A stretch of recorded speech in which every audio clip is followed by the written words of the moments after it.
Comme des dizaines de milliers de personnes chaque année, vous êtes sur le point de saisir la Cour européenne des droits de l'homme.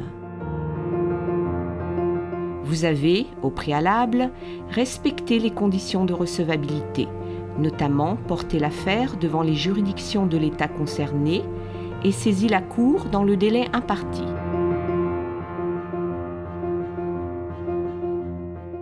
Afin d'introduire valablement votre requête, des formalités doivent être respectées au risque de voir votre affaire rejetée.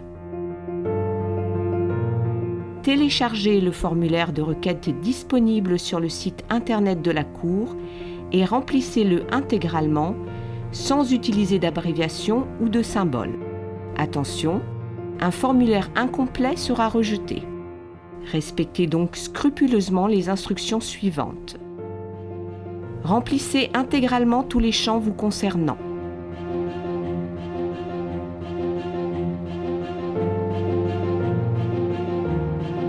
Si vous êtes représenté par un tuteur, un membre de votre famille ou encore un avocat, complétez les champs qui y sont relatifs.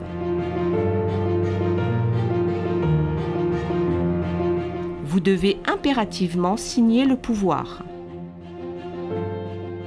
Indiquez le ou les États que vous entendez poursuivre. Il ne peut s'agir que d'États ayant ratifié la Convention, donc se trouvant dans cette liste. Faites un résumé concis des faits, si possible de 3 pages maximum. Expliquez clairement, de manière chronologique, les événements qui ont conduit à la violation de vos droits. Citez les articles de la Convention qui, selon vous, ont été violés. Pour chaque article invoqué, expliquez séparément et brièvement en quoi cette disposition a été violée. Pour chaque grief, c'est-à-dire chaque violation dont vous vous plaignez, précisez les recours et actions que vous avez intentés. Veillez bien à indiquer les dates auxquelles les décisions dans votre affaire ont été rendues et vous sont parvenues. Remplissez ces champs uniquement si vous n'avez pas exercé tous les recours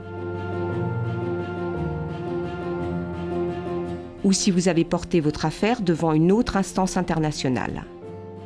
Si vous avez déjà saisi la Cour européenne des droits de l'homme, indiquez le numéro de requête correspondant.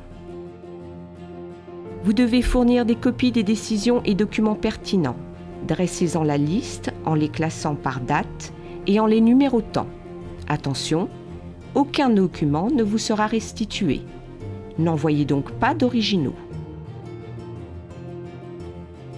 Une fois le formulaire complété, imprimé, daté et signé, envoyez-le à la Cour uniquement par voie postale, accompagné des copies des documents nécessaires.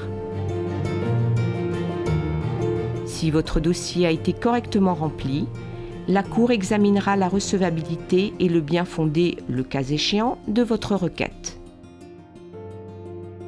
Attention, si votre dossier n'est pas rempli de façon correcte ou n'est pas accompagné des documents nécessaires, la Cour ne l'examinera pas.